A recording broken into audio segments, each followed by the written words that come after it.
ఇప్పుడు మీకు ఒక అద్భుతమైన విషయాన్ని చూపిస్తాను. బొగ్గు తెలుసా మీ అందరికీ? బొగ్గు తెలుసు కదా. బొగ్గు ఎక్కడ ఉంటుంది? భూమి పొరల్లో ఉంటుంది. అవునా? పొయ్యిలో ఉండేది కాదు. బొగ్గు పొయ్యిలో ఉంటుంది, బూడిద పొయ్యిలో ఉంటుంది కాదు. బొగ్గు ఎక్కడ ఉంటుంది? భూమి పొరల్లో ఉంటుంది. భూమి పొరల్లో. ఈ భూమి పొరల్లో ఉన్నటువంటి బొగ్గు చాలా సంవత్సరాల పాటు ఆ భూమి లోపల అలానే ఉండిపోద్ది. అర్థమైందా? మీకు చూపిస్తాడు స్క్రీన్ మీద. బొగ్గు గనులు అంటారు వాటిని. ఏమంటారు? బొగ్గు గనులు. కొన్ని సంవత్సరాల పాటు, అంటే మరి ఎప్పుడు ఏర్పడ్డాయో, ఎలా ఏర్పడ్డాయో, ఏ అడవులు చెట్లు కాలిపోతే అవి అలాగ అయిపోయాయో మనకు తెలీదు. ఆ లోపలికి అంత బొగ్గు ఎలా చేరింది అని మనకు తెలీదు. ఇందాక ఆ బొగ్గు గనుల్లో పనిచేసి ఆయన మీకు వాకింగ్ చెప్పాడు. ఉన్నాడో వెళ్ళిపోయాడు ఆయన. ఆ బొగ్గు గనుల్లోనే పనిచేస్తాడు ఆయన, మంచిర్యాలలో తమ్ముడు. సో ఆ బొగ్గు అనేది ఏదైతే ఉందో అది లోపల అంతర్భాగాలలోనికి ఎక్కడికో ఉంది. ఇవి కొన్ని సంవత్సరాల పాటు భూమి లోపల అలా ఉండిపోయి ఏమవుతుందో తెలుసా?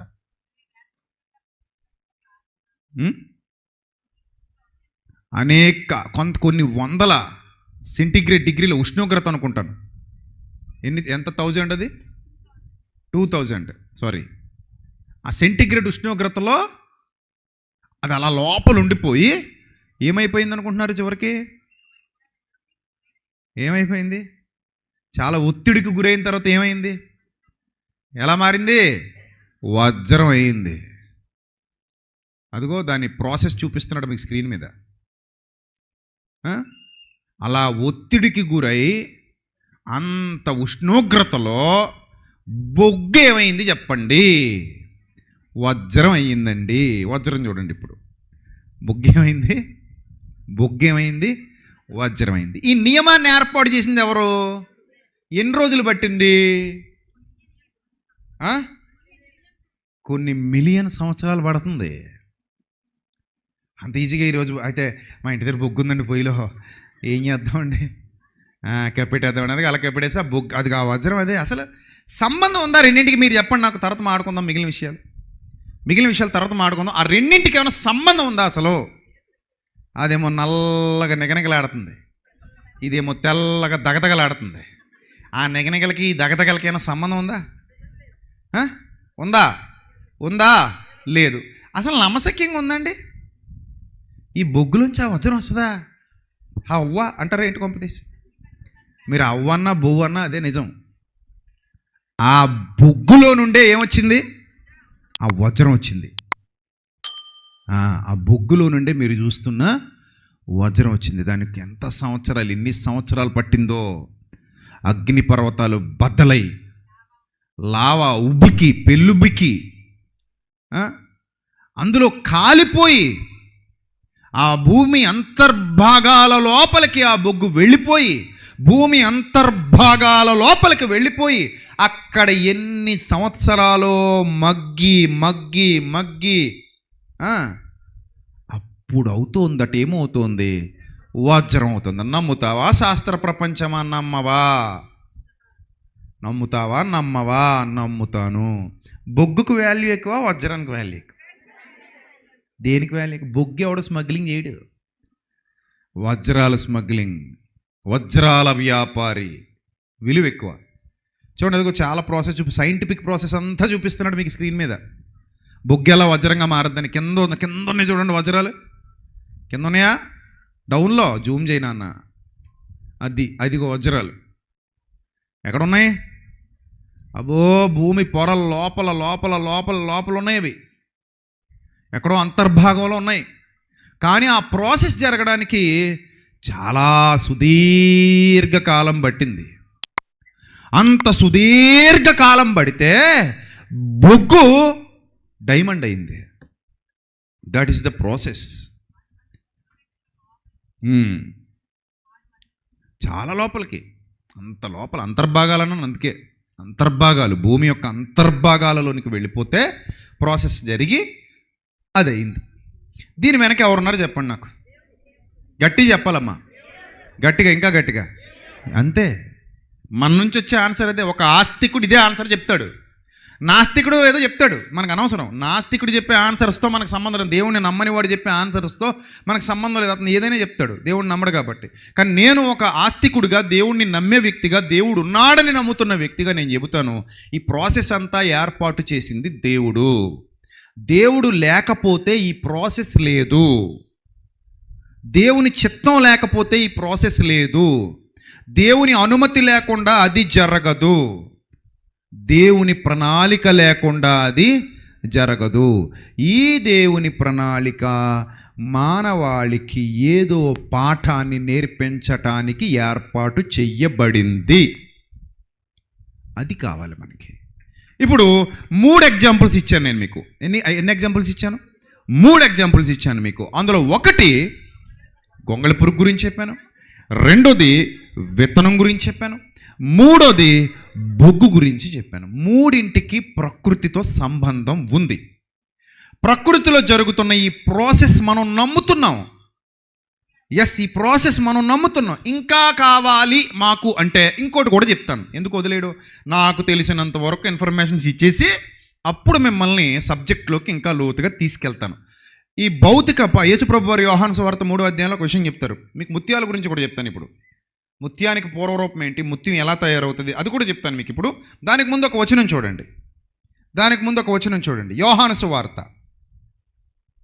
3వ అధ్యాయము. యోహాను సువార్త 3వ అధ్యాయము 13వ వచనం. ఆ ముత్యానికి సంబంధించిన ప్రాసెస్ చూసే ముందు ఈ వచనం చదవండి. మరియు పరలోకము నుండి దిగి వచ్చిన వాడే, అనగా పరలోకములో ఉండు మనుష్య కుమారుడే తప్ప పరలోకమునకు ఎక్కిపోయిన వాడు ఎవ్వడునూ లేడు అని 12వ వచనంలో ఏమంటాడంటే, ఇప్పుడు నేను పరలోకం నుండి దిగి వచ్చాను, పరలోకంలో ఉండు మనుష్య కుమారుడు, పరలోకానికి ఎక్కిపోయినోడు, ఇవన్నీ మీకు అర్థం కావాలంటే ఏం చేయాలట? 12వ వచనం చూడండి.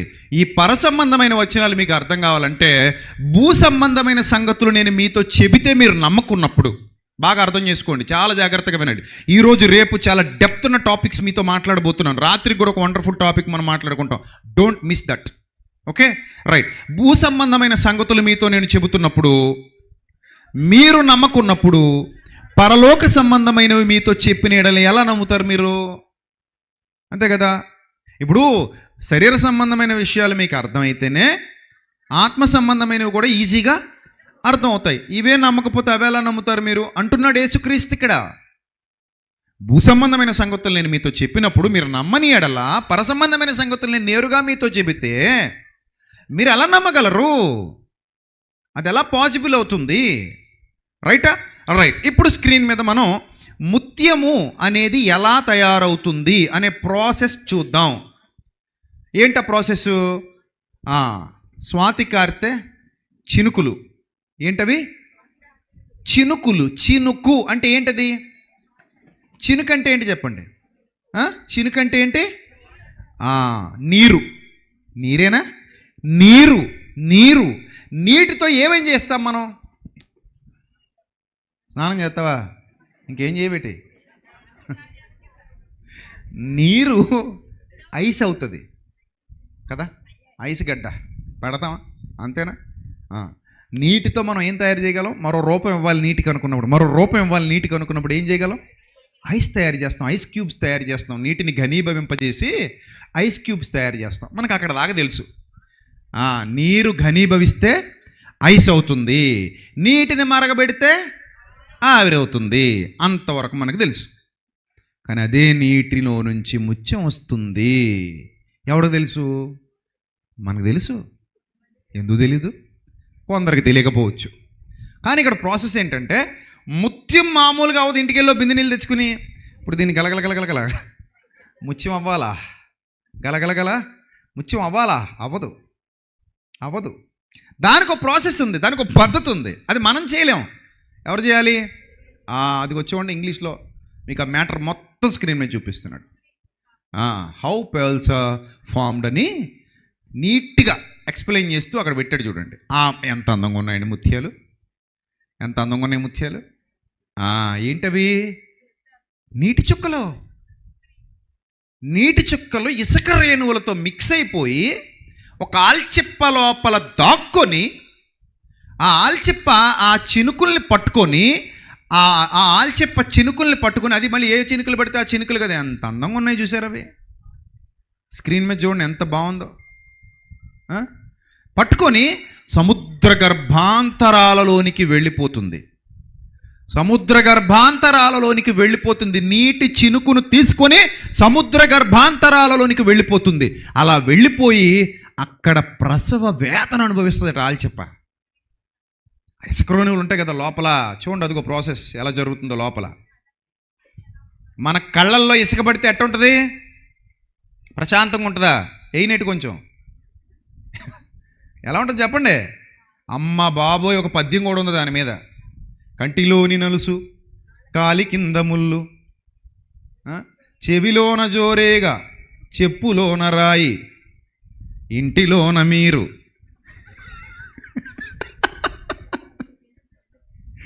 మీరంటే మళ్ళీ మా ఆవిడే బాధపడిపోద్దాము.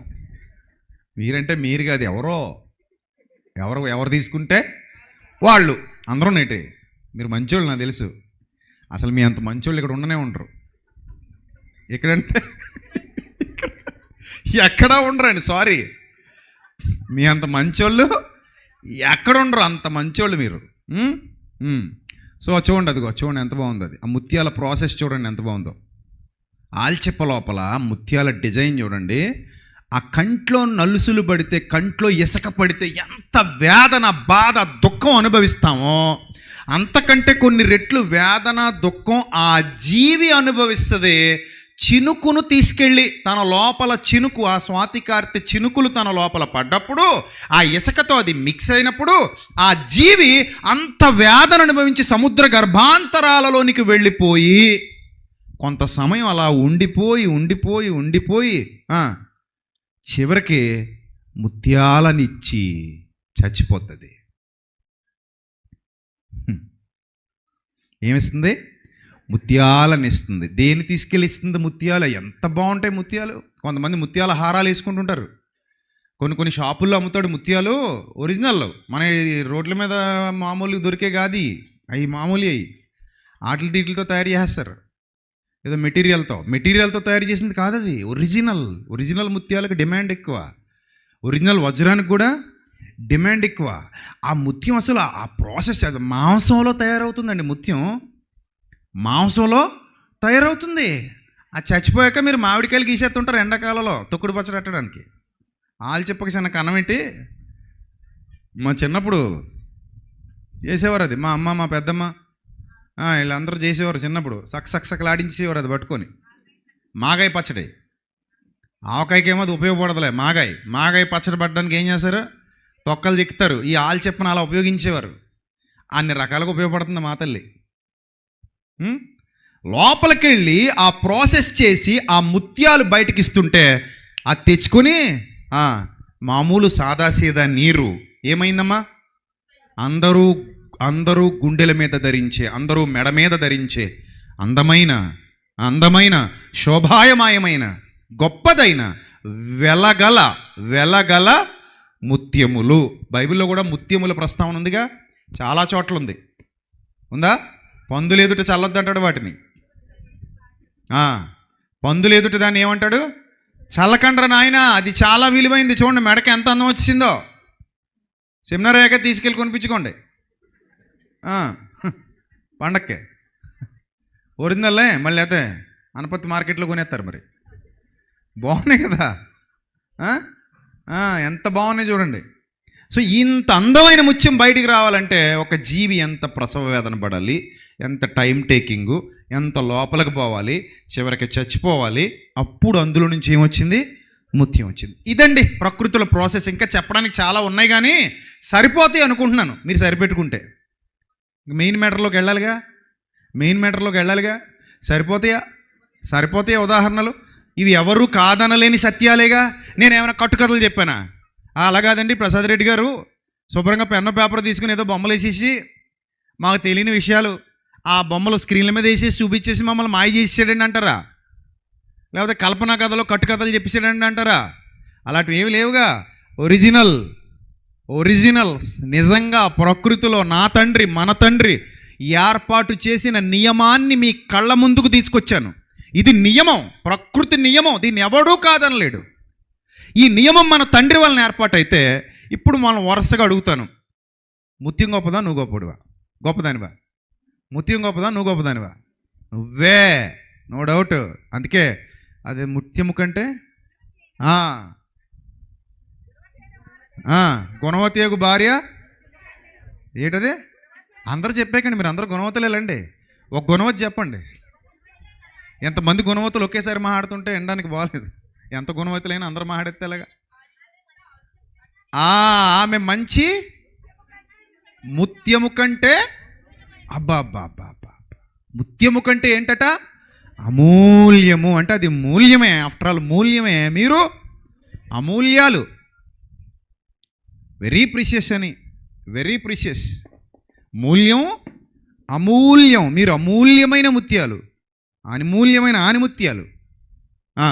సో అంటే మీ ముత్యం కంటే మీరు గొప్పోళ్ళు, గొంగళ పురుగు కంటే మీరే గొప్పోళ్ళు, ఇంకేంటి బొగ్గు కంటే వజ్రం కంటే మీరే గొప్పోళ్ళు, విత్తనం కంటే కూడా మీరే గొప్ప, మనమే గొప్ప. అరే ఇన్ని ప్రాసెస్లు ప్రకృతిలో ఉండి మనం చూసాం. ఇప్పుడు మన దగ్గరకు వద్దాం. దేవుడు నేల మంటితో నరుని నిర్మించి, దేవుడు నేల మంటితో నరుని నిర్మించి అంత స్పెషల్గా ఇప్పటివరకు మనం చూసిన వేటినైనా నిర్మించలేడు దేవుడు.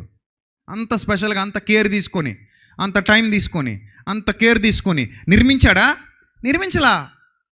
మరి ఏం చేశాడు? మనల్ని మాత్రమే నేల మంటితో తయారు చేసి అందులోనికి జీవాత్మ జీవవాయువును ఊదగా ఆ మట్టి దేహం మానవుడయ్యాడట. ఆ మట్టి దేహం మనిషి అయ్యాడు. ఆ మట్టి దేహం మనిషి అయ్యాడు. ఆ మనిషికి దేవుడు ఆదాము అని పేరు పెట్టాడు. యాడమ్ అండ్ ఈవ్, ఆదాము హవ్వలు పేరు పెట్టాడు. ఇప్పుడు పేరు పెట్టి బ్రతుకునిచ్చాడు. ఎంతసేపు బతకొచ్చు నువ్వు? ఎంతకాలం బతకొచ్చు అంటే ప్రారంభంలో 1000 ఏళ్ళు బతికేవారట సుమారుగా. దాదాపుగా ఎన్ని సంవత్సరాలు బతికేవారు? 1000 సంవత్సరాలు బ్రతుకుండేది ప్రారంభంలో. ఆ తర్వాత క్రమేపీ దేవుడు ఇంత అవసరం లేదనుకొని తగ్గిస్తూ వచ్చాడు. ఆ తగ్గిస్తూ ఎక్కడి దాకా వచ్చాడు? తగ్గించింది దేవుడే, పెంచాలన్నా దేవుడే, తగ్గించాలన్నా దేవుడే. ఇది మనిషి అర్థం చేసుకోవాలి. అది ఆయన నియమం. అది ఆయన నియమం. తగ్గించాలన్నా దేవుడే, పెంచాలన్నా దేవుడే. రైట్. అలా తగ్గిస్తూ వచ్చేస్తే ఇప్పుడు మనిషి ఆయుష్కాలం ఎంతకు వచ్చేసింది? 70-80 గ్యారంటీ రాసివ్వండి, సీట్ ఇవ్వండి రాసి. 70-80 ఎవరికి తెలుసు? ఇంకా అయిపోయింది అది. అది కూడా మన చేతుల్లో లేదు.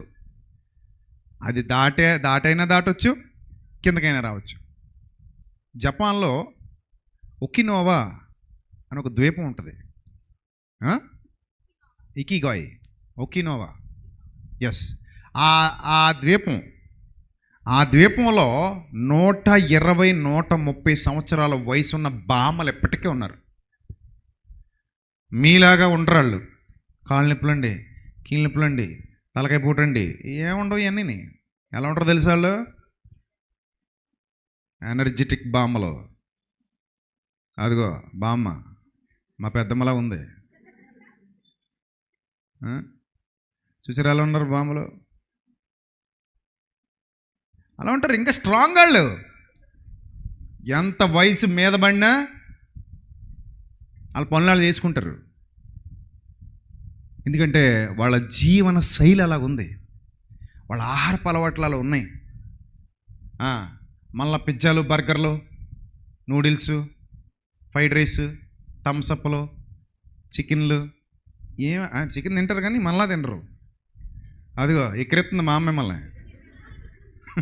బతుకు తగలే మమ్మల్ని చూడండి అంటుంది. ఏమంటారు చెప్పండి మరి ఆవిడని? కొంచెం జూమ్ చేయి. బాగానే ఎక్కరెత్తుంది వీళ్ళని. ఏమంటుంది బామ్మ? అది ఏమంటుంది బామ్మ మిమ్మల్ని? ఆ బొమ్మ చూస్తే ఏమనిపిస్తుంది? మా రేంజ్కి మీరు రాలేరా బిడ్డ అంటున్నట్టుందా? అలాగుందా? శుభ్రం అదిగో పొలంలో పని చేసుకొని వెళ్ళారు అనుకుంటాను బాంబులీళ్ళు. చక్కగా డ్యాన్సులు వేసుకుంటూ పని చేస్తున్నారు, ఆడుతూ పాడుతూ పని చేస్తుంటే అలుపు సలుపేమో ఉన్నదన్నట్టు చక్కగా పని చేసుకుంటున్నారు వాళ్ళు. సో వాళ్ళ జీవన విధానం అంటే వాళ్ళు చక్కగా ప్రకృతిని చక్కగా ఉపయోగించుకుంటున్నారు, అందుకని అక్కడ దాకా రీచ్ అయ్యారు. ఇప్పుడు మనం ప్రకృతిని చక్కగా పాడు చేసుకుంటున్నాం కాబట్టి మనం ఇక్కడ దాకా వచ్చి తెచ్చాం. అది పరిస్థితి అంతే. వాళ్ళకే మనకి ఒకలాగే వచ్చాడు దేవుడు. అదిగో చూడండి బామ్మలు ఎలాగున్నారు, వాళ్ళందరూ అక్కడ ఆ ద్వీపంలో ఆ ఏరియాలో ఉన్న వాళ్ళందరూ ఇలాగ ఉంటారు. దాని గురించి ఒక బుక్స్ కూడా ఉన్నాయి, మీకు కావాలంటే ఇంటర్నెట్లో అవైలబుల్గా ఉన్నాయి, బుక్స్ చదవండి. ఇకిగాయ్ అని ఒక బుక్ ఉంది.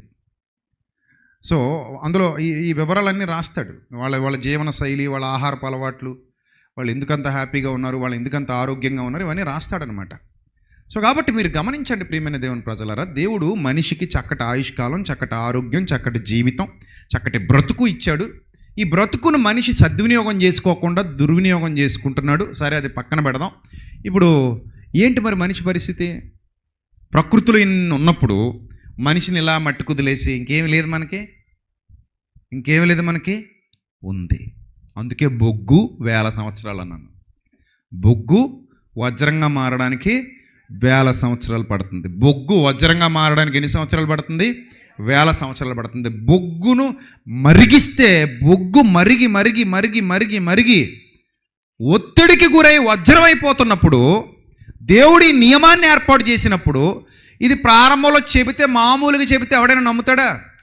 అసలు వజ్రం బొగ్గులోంచి వస్తుందని మాకు తెలియదు అన్నవాళ్ళు చేయొద్దండి ప్లీజ్. ఇప్పటిదాకా తెలియదు అన్నవాళ్ళు, ఇప్పుడు మీరు చూపిస్తే తప్ప మాకు ఇప్పటిదాకా నిజంగా తెలియదు అన్నయ్యా అన్నవాళ్ళు ఇంకా వాళ్ళ లైవ్లో చూపించండి అయ్యా, ఎంతమంది ఉన్నారు?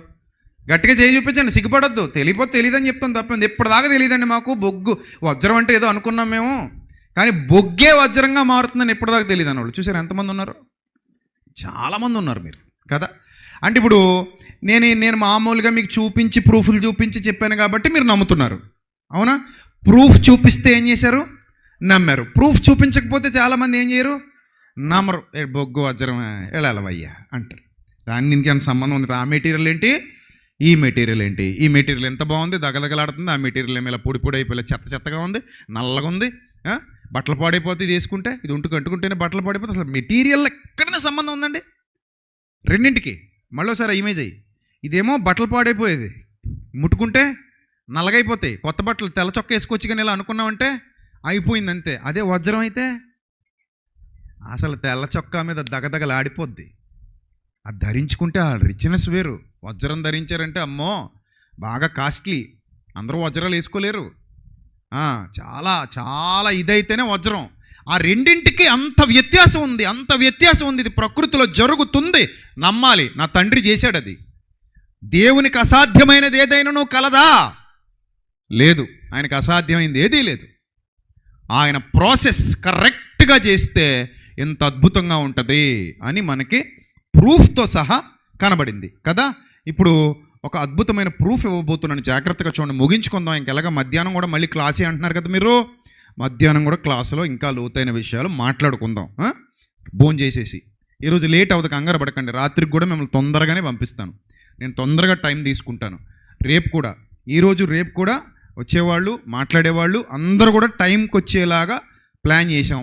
సో ఎట్టి పరిస్థితుల్లో మీకు షుగర్ పెరగదు, మా మీద బీపీ పెరగదు. అర్థమైంది? రెండో మాట ఏమర్థమైంది? అదని బీపీ పెరగదంటే లోపల అనుకుంటారేమో అని మా మీద అన్నాను, అందుకే. రైటా? రైట్. ఒక అద్భుతమైన విషయాన్ని చూద్దాం. కొరింథీయులకు రాసినటువంటి మొదటి పత్రిక, కొరింథీయులకు రాసినటువంటి మొదటి పత్రిక 15వ అధ్యాయము. కొరింథీయులకు రాసిన మొదటి పత్రిక 15వ అధ్యాయము 12వ వచనం నుంచి చూద్దాం. పాయింట్ జాగ్రత్తగా వినాలి. కొరింథీయులకు రాసిన మొదటి పత్రిక 15వ అధ్యాయము 12వ వచనం. క్రీస్తు మృతులలో నుండి లేపబడి ఉన్నాడని ప్రకటింపబడుచుండగా. అక్కడ ఆగండి ఒకసారి. క్రీస్తు ఏమై ఉన్నాడని? రిజరెక్షన్. క్రీస్తు మృతులలో నుండి లేపబడ్డాడు అని ఏమవుతుందట? ప్రకటింపబడుతుండగా మీలో కొందరు, అది అండర్లైన్ చేసుకోండి చాలు. మీలో కొందరు అంటే వీళ్ళు దేవుణ్ణి నమ్మినోళ్లే. అప్పుడప్పుడు నాకు ఇలాంటి వాళ్ళని చూస్తుంటే అనిపిస్తుంది, వీళ్ళు దేవుణ్ణి నమ్మినోళ్ళే, వాళ్ళు దేవుణ్ణి నమ్మినోళ్ళే. వాళ్ళు దుర్బోధ చేస్తూ మీ దుర్బోధను మేము వ్యతిరేకిస్తూనే ఉంటుంటారు ఒక్కోసారి. అసలు వాళ్ళు చేసేదే దుర్బోధ, వాళ్ళు చేసి వెనక్కిపోయారు, ఎక్కడికో వెనక్కిపోయారు. ముందుకు పోవాల్సిన వాళ్ళు ఎక్కడ పోయారు? వెనక్కిపోయారు. దేవుని జ్ఞానంలో ఎదగవలసిన వాళ్ళు కిందకి వెళ్ళిపోయి, అరే మీ దుర్బోధలు మాకు నచ్చలేదండి, మీరు దుర్బోధ చేస్తున్నారు అనిపిస్తుందని అంటుంటారు. వాళ్ళది దుర్బోధ. అది పౌలు చెప్తున్నాడు. మీలో కొందరు ఏమంటున్నాడు? క్రీస్తు మృతులలో నుండి లేపబడి ఉన్నాడని ప్రకటింపబడుచుండగా మీలో కొందరు, అందరూ కాదు, ఎవరు? కొందరు ఏం చేస్తున్నారు? మృతుల పునరుద్ధానం లేదని ఎలా చెప్తున్నారు మీరు అని అడిగాడు. అరే ఎలా చెప్తున్నారు మీరు మృతుల పునరుద్ధానం లేదని? అసలు మృతుల పునరుద్ధానం ఉంది, మృతుల పునరుద్ధానం ఉంది. ప్రూఫ్ చూపిస్తే నమ్ముతాం. బొగ్గులోంచి వజ్రం వస్తుంది, ప్రూఫ్ చూపిస్తే నమ్ముతాం. గొంగళి పురుగులోంచి సీతాకోకచిలక వస్తుంది, ప్రూఫ్ చూపిస్తే నమ్ముతాం. నీటి చినుకులో నుండి ఆల్చెప్పలోకి వెళ్ళి ముత్యం బయటికి వస్తుంది, ప్రూఫ్ చూపిస్తే నమ్ముతాం. విత్తనం చచ్చిపోయి మట్టిలోకి వెళ్ళిపోతే ఆ చచ్చిపోయిన మట్టిలో ఉన్న విత్తనంలో నుండి మొలకు వస్తుంది, ప్రూఫ్ చూపిస్తే నమ్ముతాం. ఇప్పుడు పౌలు కూడా ప్రూఫ్ చూపించడానికి ముందుకెళ్తున్నాడు. ఏం చూపించడానికి? ప్రూఫ్ చూపించడానికి ముందుకెళ్తున్నాడు. ఏంటా ప్రూఫ్? చూడండి. మృతుల పునరుద్ధానం లేదని ఎట్లు చెప్పుచున్నారు? క్వశ్చన్ చేశాడు. మృతుల పునరుద్ధానం లేని ఎడల క్రీస్తు లేపబడలేదు. పాయింట్ అర్థమైందా మీకు? మృతుల పునరుద్ధానం లేని ఎడల క్రీస్తు లేపబడలేదు. క్రీస్తు లేపబడ్డాడు అంటే ఏముంది? మృతుల పునరుద్ధానం ఉంది. దీనికి ఎవరు సాక్ష్యం? రాత్రి చెప్పాను, రోమ ప్రభుత్వం సాక్ష్యం. దేనికైనా చరిత్ర కదా ఆధారం. చరిత్ర కాదా? గాంధీ తాత ఉన్నాడా లేదా? ఎవరు చెప్పాలి మనకి? గాంధీ తాతను చూసిన వాళ్ళు చేయొద్దండి. ఫోటోలో చూసావా? ఫోటో నిజమని గ్యారంటీ ఏంటంటే మరి అంతే కదా. నేను అడిగింది ఏంటి? గాంధీ తాతను చూసిన వాళ్ళు చేయొద్దండి అంటే అర్థం ఏంటి? ఎవరెత్తాలి చెయ్యి? డైరెక్ట్గా చూసిన వాళ్ళు చేయెత్తాలి. డైరెక్ట్గా చూసిన వాళ్ళు చేయెత్తాలి. ఎవరున్నారు ఇక్కడ డైరెక్ట్గా చూసిన వాళ్ళు? ఆ వెనక ఎవరైనా చేయెత్తారా? చూడండి, ఆ వెనకన ఎవరైనా ఉన్నారా? ఎవరైనా? ఏమ్మా చూసావు నువ్వు ఎప్పుడైనా? చూడలే? నువ్వు చూసావా? అరే నువ్వు కూడా చూడలే? అదే నువ్వు చూసావు అనుకున్నాను నేను. ఎవ్వరు చూడలేదు అయితే గాంధీ తాతని. ఒక్కరు కూడా లేరు ఇక్కడ గాంధీ తాతని చూసిన వాళ్ళు. కానీ ఇప్పుడు గాంధీ తాత ఉన్నట్ట లేనట్ట? చెప్పండి. గాంధీ తాత నిజమా అబద్ధమా? నిజం. ఎలా నిజం? చరిత్రలో ఉన్నాడు. మన ముందు చరిత్రలో దగ్గరలో ఉన్నాడు. మన చరిత్రలో మనకున్న చరిత్రలో కొంచెం దగ్గరలో ఉన్నాడు. ఎంత దూరంలో ఉన్నాడు? జస్ట్ ఒక 50-60 ఏళ్ళ దూరంలో ఉన్నాడు మనకి. ఒక 50-60-70 ఏళ్ళ దూరంలో, ఓ 70 ఏళ్ళ దూరంలో ఉన్నాడు మనకి. ఓ 70-80 ఏళ్ళ దూరంలో ఉన్నాడు మనకి గాంధీ తాత. ఉన్నాడు చరిత్రలో ఉన్నాడు. ఇంకొక 20-30-40 ఏళ్ళు పోయింది అనుకోండి, లేదా ఇంకొక 100 ఏళ్ళు గడిచిపోయింది అనుకోండి, ఇంకొంచెం వాళ్ళకి దూరం అవుతాడు, కానీ చరిత్రలో ఉంటాడు. కానీ కొద్దిగా ఏమవుతుంది? దూరం పెరుగుద్ది. ఇంకో 200-300 ఏళ్ళు అయిపోయింది అనుకోండి, వాళ్ళకి ఇంకా దూరం పెరుగుద్ది, కానీ చరిత్రలో ఉంటాడు. ఇంకో 1000 ఏళ్ళు గడిచిపోయింది అనుకోండి, ఆ 1000 ఏళ్ల తర్వాత కూడా ఈ భూమి ఇలాగే నిలిచి ఉందనుకోండి, వాళ్ళకి ఇంకా దూరం పెరుగుద్ది, కానీ చరిత్రలో గాంధీ తాత ఉంటాడు, ఉండి తీరతాడు. ఇది ఎంత నిజమో యేసుక్రీస్తు రోమా చరిత్ర కాలంలో మరణించి, మామూలు కాదు, రోమా ప్రభుత్వం అండర్లో మరణించి, అది పాయింట్, అసలు పాయింట్. దేవుడేం చిన్నోడు కాదు. ఎవడ పడితే ఆడితోటి ఆయన మరణం జరిగేలా చేయలా. ఎవడో గాలుడొచ్చి ఆయన మరణించేలా చేయడం కాదు. నజరేతులో నుంచి కొండపేటు మించి తోసేద్దామని చూశారట. అవదు.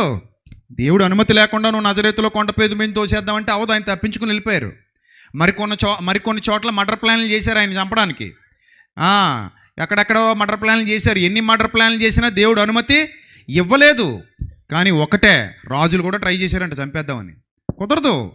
చివరికి రోమా ప్రభుత్వం అధికారంతో అనుమతి ఇచ్చి మరీ వాళ్ళు అప్పటికే క్రూసిఫిక్షన్, వాళ్ళు అప్పటికే చాలా క్రూయల్గా ఏదైతే శిలువ మరణాన్ని అందరికీ వేస్తున్నారో ఆ శిలువ మరణానికి యేసు ప్రభువును కూడా అప్పగించారు వాళ్ళు. ఇప్పుడు అధికారికంగా చనిపోతున్నాడు యేసుక్రీస్తు. ఎలా చనిపోతున్నాడు? అధికారికంగా చనిపోతున్నాడు. సద్దాం హుస్సేన్ ఎవరు చంపారంటే చరిత్ర ఏం చెప్తుంది? సద్దాం హుస్సేన్ ఎవరు చంపారంటే చరిత్ర ఏం చెప్తుంది? America, right? అమెరికా అంటే అమెరికాని అగ్రరాజ్యం చేత చంపబడ్డాడు అని ఒక హిస్టరీ ఉంది. In the same sense Gandhi గారిని ఎవరు చంపారంటే చరిత్ర ఏం చెప్తుంది? గాడ్సే అనే ఒక ఆయన గాంధీ గారిని చంపేశాడు, చరిత్ర చెప్తుంది. యేసు ప్రభువుని ఎవరు చంపేశారు? రోమా ప్రభుత్వం చంపింది. రోమా ప్రభుత్వం అంటే ఏంటి? ప్రపంచ మహాసామ్రాజ్యాలలో పేరెన్నికగన్న 4వ సామ్రాజ్యమే రోమా సామ్రాజ్యం. 4వ సామ్రాజ్యమే రోమా సామ్రాజ్యం. ఆ 4వ సామ్రాజ్యం క్రింద చంపబడిన వారు ప్రభువైన యేసుక్రీస్తు వారు. అది చరిత్ర, రైట్? ఈ తర్వాత ఊరికే అవలా, ఈ చరిత్ర ఊరికే ముగిసిపోలా. ఆయన చనిపోయిన తర్వాత ప్రధాన యాజకులు, పెద్దలు, ఆ అధికారుల దగ్గరికి వెళ్ళి, బాబు ఆ వంచకుడు సజీవుడై ఉండగా నేను చనిపోయి 3వ దినాన తిరిగి లేస్తానని మాకు సెలవిచ్చాడు, కాబట్టి ఆ సమాధి ఏదైతే ఉందో, ఈ అరిమత యోసేపు అనేవాడు తొలిపించుకున్న సమాధి, వాడు మాలోనే సెడబుట్టాడు, మేమైతే ఇవ్వం, అతను ఇచ్చేశాడు సమాధి. అరిమత యోసేపు మీద కూడా చాలా పగబట్టారు వాళ్ళు. ఎందుకు? యేసు ప్రభువుని ఎవరో ప్రేమించకూడదు, యేసు ప్రభు గురించి ఎవరో పాజిటివ్గా మాట్లాడకూడదు, యేసు ప్రభుని ఎవరో ఆరాధించకూడదు, యేసు ప్రభు దగ్గరికి ఎవరు వెళ్ళకూడదు, ఆయన చెదరించుకోవాలందరూ, ఇది వాళ్ళ మోటివ్. ఆయన అసహించుకోవాలందరూ, ఇది వాళ్ళ ఆలోచన. అలాంటి సిచ్యువేషన్లో యేసు ప్రభు కోసం సమాధి ఇచ్చేసాడంటే అత ధనవంతుడు తన కోసం తొలిపించుకున్న సమాధిని యేసు ప్రభు కోసం ఏం చేశాడు? ఇచ్చేశాడు. యేసు ప్రభుకి ఇచ్చేశాడు తన కోసం తొలిపించుకున్న సమాధిని. సో ఇచ్చేశాడు. సో కాబట్టి ఇప్పుడు ఆ సమాధిని మీరు సైనికులను పెట్టి ఏం చేయాలి? భద్రం చేయాలి. అప్పుడు అన్నాడు, మీ ఇష్టం రా నాయన, ఎలా కావాలంటే అలా చేసుకోండి, పర్మిషన్ ఇచ్చేస్తున్నాను. అంతే, సైనికులను తీసుకెళ్లారు, కావాల్సినంత భద్రం చేయించుకున్నారు, దానికి సీల్ వేసేసారు, ముద్ర వేసేసారు. ఇంకెవ్వడు ఆ సమాధిని టచ్ కూడా చేయకూడదు, అంత పకడ్బందీ చేశారు. ప్రూఫ్ చూపించాలి దేవుడు. ఇప్పుడు ప్రూఫ్ చూపించాలి దేవుడు, ప్రూఫ్ చూపించాడు. చూసారా? మీకు ఆ ఊహా చిత్రాలు చూపిస్తున్నారు, ఏ విధంగా ఆ రోమా సైనికులు ఆ సమాధికి కావలి పెట్టారు, ఎలాగా భద్రతా ఏర్పాట్లు చేశారు. రాయి దొర్లించి భద్రతా ఏర్పాట్లు చేస్తే ఏమైంది? ఆ రాయి పక్క పోయింది. ప్రభు పునరుద్ధానుడై తిరిగి లేచాడు. ఎస్, ప్రభు పునరుద్ధానుడై తిరిగి లేచాడు. That is the proof. It's a God's project. దేవుని యొక్క ప్రాజెక్ట్ అది. దాన్ని ఎవడు ఆపలేడు. అందుకే అన్యుల మధ్యకి వెళ్ళి సువార్త ప్రకటిస్తూ ఏమంటాడు తెలుసా? ఇది మన విశ్వాసం. అందుకే రాయబడిన 15 వచనం చూడండి. ఇక్కడ కొరింథీయులకు రాసిన మొదటి పత్రిక 15:14. ఇది మరియు క్రీస్తు లేపబడి ఉండని ఎడల, అరే మేము చేసే సువార్త వ్యర్థం కదా, మా సువార్త వల్ల ఉపయోగం లేదు, మీ విశ్వాసం కూడా వేస్ట్ అంటాడు. అప్పుడు మా సువార్త వ్యర్థమే, మీ విశ్వాసం వ్యర్థమే. యేసుప్రభు లేచి ఉండకపోతే, యేసుప్రభు లేవలేదని ఎవడైనా అంటే మా సువార్త వ్యర్థమే, మీ విశ్వాసము వ్యర్థమే. యేసు లేచాడు సజీవుడై 3వ దినమున విత్ ప్రూఫ్స్. ఏంటి? విత్ ప్రూఫ్లతో చూపించాడు దేవుడు. అది ఇప్పుడు మీరు చదవండి అపోస్తలుల కార్యాల్లో. దీనికి సంబంధించి 17వ అధ్యాయంలో మాట్లాడుతున్నాడు పౌలు భక్తుడు.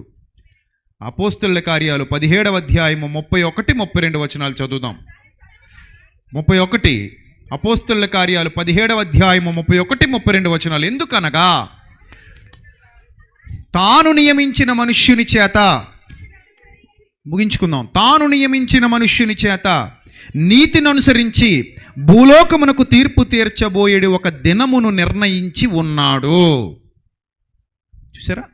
తాను నియమించిన మనుష్యుని చేత నీతిని అనుసరించి ఈ భూలోకానికి అంతటికీ తీర్పు తీర్చబోయే ఒక దినాన్ని దేవుడు లాక్ చేసి పెట్టాడట. ఆ డేట్ ఎంతో, నీ పుట్టినరోజో మరి నా పుట్టినరోజో ఎవరికి తెలియదు. ఆ డిసెంబర్ 31, జనవరి 1, డిసెంబర్ 25, లేకపోతే అక్టోబర్ 11, లేకపోతే నీ బర్త్ డేట్ ఎప్పుడో మరి ఎవడో తెలియదు, కానీ ఒక డేట్ మాత్రం ఏం చేయబడి ఉందట చెప్పండి, ఏం చేయబడి ఉందట? లాక్ చేయబడి ఉందట. అది మాత్రం జనవరి నుంచి డిసెంబర్లో మధ్యలో ఎక్కడో ఉందట. ఆ డేట్ ఏంటో మాత్రం ఎవ్వడికి తెలియదు. ఒక దినమును దేవుడు ఏం చేశాడు? నిర్ణయించేశాడు. ఒక దినాన్ని దేవుడు ఏం చేశాడు? నిర్ణయించేశాడు. ఇట్ విల్ కమ్, వస్తుంది. దానికోసం మనం ఎదురు చూస్తున్నాం. ఇప్పుడు ఎప్పుడు వస్తుందా అని. వస్తుంది. అయితే దానికోసం ఏమంటున్నాడంటే, మృతులలో నుండి ఆయనను లేపినందున. ఇది సువార్త. సువార్త అంటే భౌతికమైన విషయాల కోసం చెప్పేది కాదు. సువార్త అంటే ప్రాస్పెరిటీ గురించి చెప్పేది కాదు. సువార్త అంటే ఏదో అల్పమైన వాటి కోసం చెప్పేది కాదు. మీకు అది వస్తుంది, ఇది వస్తుంది, అలాగైపోద్ది, ఇలాగైపోద్ది, అవి కొనుక్కుంటారు, ఇవి కొనుక్కుంటారు, ఇవి సంపాదించుకుంటారు. ఇది సువార్త ఏంటి? సువార్త కాదు అది. సువార్త అంటే ఏంటంటే ఫ్యూచర్ గురించి చెప్పేది, రాబోయే భవిష్యత్తు గురించి చెప్పేది, రాబోయే జీవితం గురించి చెప్పేది. మన దౌర్భాగ్యం ఏంటంటే కొందరు ఇంకా దీన్ని నేర్చుకోలేదు. కొంతమంది నేర్చుకోకుండానే బోధకులు అయ్యారు. కొంతమంది అలా ఉండకూడదు, నేర్చుకోవాలి. ఏముందంటే ఇక్కడ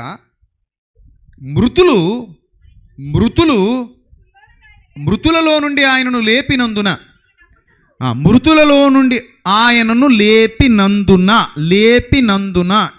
ఇట్స్ ఎ గాడ్స్ ప్రాజెక్ట్.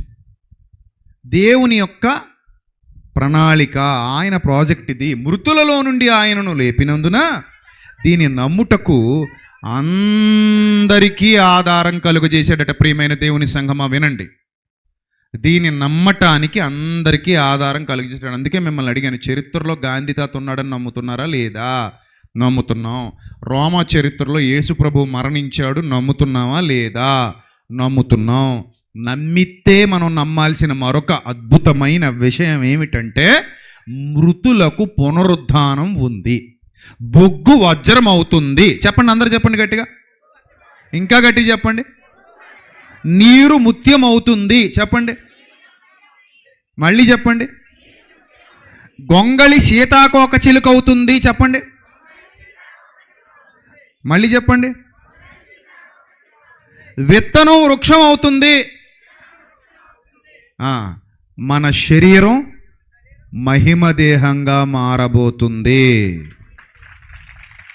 ఇది దేవుని నియమం. ఇది ఎవడు కాదనలేని సత్యం. But wait and see. బొగ్గులో నుండి వజ్రాన్ని తీసుకొచ్చినవాడు, చచ్చిన విత్తనంలో నుండి మహావృక్షాన్ని తీసుకొచ్చినవాడు, నీటి చుక్కలో నుండి ముత్యాన్ని తీసుకొచ్చినవాడు, గొంగళి పురుగులో నుండి సీతాకోక చిలుకను తీసుకొచ్చినవాడు, మట్టి దేహంలో నుండి మహాదేహాన్ని తీసుకొని రాబోతున్నాడు.